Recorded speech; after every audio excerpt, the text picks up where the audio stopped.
In my last video, I talked about how psychiatry has absolutely no scientific evidence that any mental disorder in the DSM-5 comes from a chemical imbalance or faulty genetics.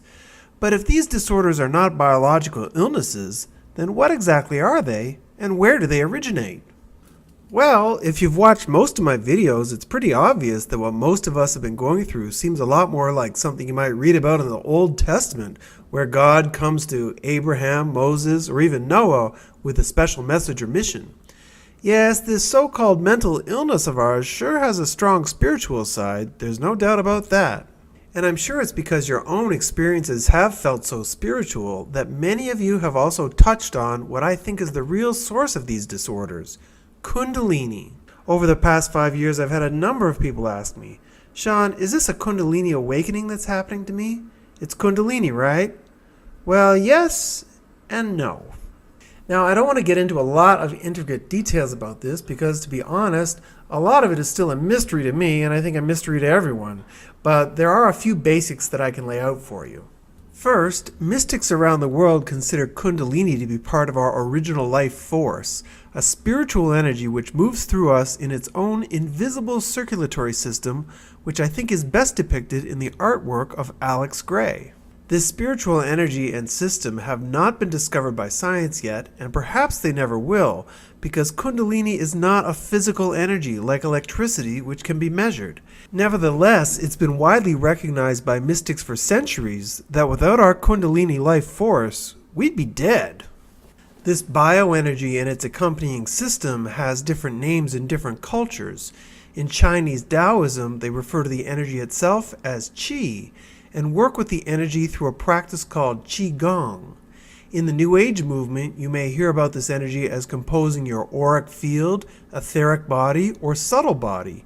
In Hinduism, the energy is called prana, which flows through our bodies in what is commonly referred to as our chakra system. Let's take a closer look at this system.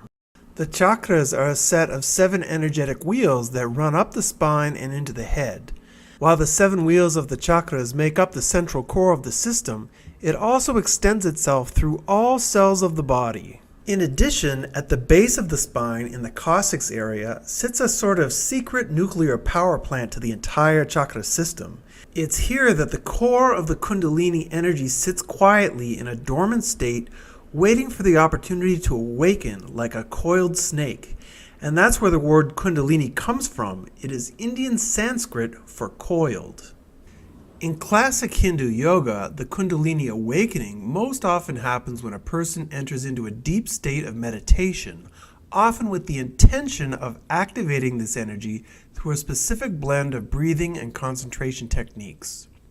Recognizing the potential for danger, throughout the centuries, the deep meditative practices have often been a closely guarded secret shared with meditation students by their master or guru only when the master thought the student was fully prepared. Once the Kundalini, or coiled snake, is awakened, the energy is said to rise out of the coccyx and up inside or alongside the spine, through each chakra until it reaches the top of the head. There it integrates with the entire chakra system, producing profound mystical experiences. So, at least in theory, for the prepared mind, the Kundalini awakening should be a fairly straightforward process. Unfortunately for most of us, the reality is a lot messier. In fact, what people need to work through looks a lot more like Kundalini syndrome, which can have aspects to it which are identical to many of the sensations that people have in their bipolar manic episodes or acute psychosis. Here are just some of the symptoms listed on Wikipedia related to Kundalini syndrome. Mood swings with periods of depression or mania. Bliss, feelings of infinite love and connectivity. Transcendent awareness. Feelings of energy or electricity circulating the body. Sensitivity to light, sound, and touch. Insomnia, the surfacing of unwanted, repressed feelings or thoughts in the conscious mind. Indian mystic Gopi Krishna was the first person in the 20th century to write about his own very difficult Kundalini awakening. For him, it was easy to see the relationship between madness and this mystical awakening, as during his experience he even questioned his own sanity. In his book, Kundalini, the Evolutionary Energy in Man, Gopi Krishna writes, "Among the inmates of mental hospitals, there are often some who owe their malady to a prematurely active or morbidly functioning Kundalini." Speaking personally, I've had the unique experience of being hospitalized for an acute psychosis in 1996, which the psychiatrist thought was either bipolar disorder or schizophrenia, and then I had a more classic Kundalini awakening, which started in 2009 and continued to unfold for a period of 2 years. Both were powerful energetic experiences, starting with an explosion of energy at the heart chakra. The only big difference between the two was that in 96 I got delusional, thinking I had died, whereas in 2009 I remained completely sane, but felt as if all my defenses were being stripped away. I've shared both stories in detail here in separate YouTube videos, so feel free to see for yourself how similar the experiences actually were. Now, I'm sure some of you might be asking, what is the purpose of having to go through such a difficult experience, especially one that's supposed to be spiritual? Here's why. You see, according to psychologist Lee Sanella, author of The Kundalini Experience, it seems that the Kundalini awakening experience is simultaneously 1. A purificatory process, 2. A process of healing deep unconscious material, and 3. A transmutative process into a higher, qualitatively new level of consciousness. If you've been following my work, you'll notice that I've focused a lot on these points as related to bipolar disorder, as it's become obvious to me that the hidden purpose of bipolar disorder is exactly what Sanella has written here regarding Kundalini. So even though the Kundalini process can be very difficult, there's no question that it brings with it huge benefits, namely your own spiritual evolution. Speaking of difficulties, there is one set of physical symptoms which people get during a Kundalini experience which are less common among people with bipolar disorder. Take a look. Intense heat or cold experienced as energy. Involuntary jerks, tremors, shaking, itching, and tingling sensations, especially in the arms and legs. Increased blood pressure and irregular heartbeat. Headaches, migraines, or pressure inside the skull.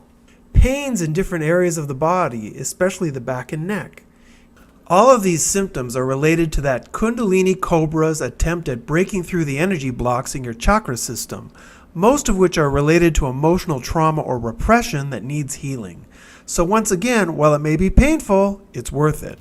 So, in answer to all your questions, yes, I firmly believe that the origins of bipolar disorder are rooted in our Kundalini, our spiritual energy. However, the experiences that most people labeled with bipolar disorder have do not tend to follow the more classic flow of the seasoned Hindu yogi with a prepared mind. Nope, for us Westerners, the path to enlightenment is a lot more, shall we say, bumpy, freaky, funky. But hey, we've seen the light, haven't we? Now the question is, how to get back there without getting arrested. For those of you interested in more details related to the Kundalini aspect of mental disorders, there are 3 books I can highly recommend. Emma Bragdon's book, The Call of Spiritual Emergency, From Personal Crisis to Personal Transformation, looks at a wide variety of difficult spiritual experiences, any of which could lead to a diagnosis of mental instability. She shares many stories of different people going through very difficult Kundalini awakenings. Catherine Lucas's book, In Case of Spiritual Emergency, goes into great detail about the Kundalini aspects of what her psychiatrist clearly saw as her own mental disorder, as well as some helpful recommendations for managing your own Kundalini crisis. And finally, The Stormy Search for the Self by Dr. Stan and Christina Groff, which begins with the story of Christina's very difficult Kundalini awakening, which started during the delivery of her firstborn son.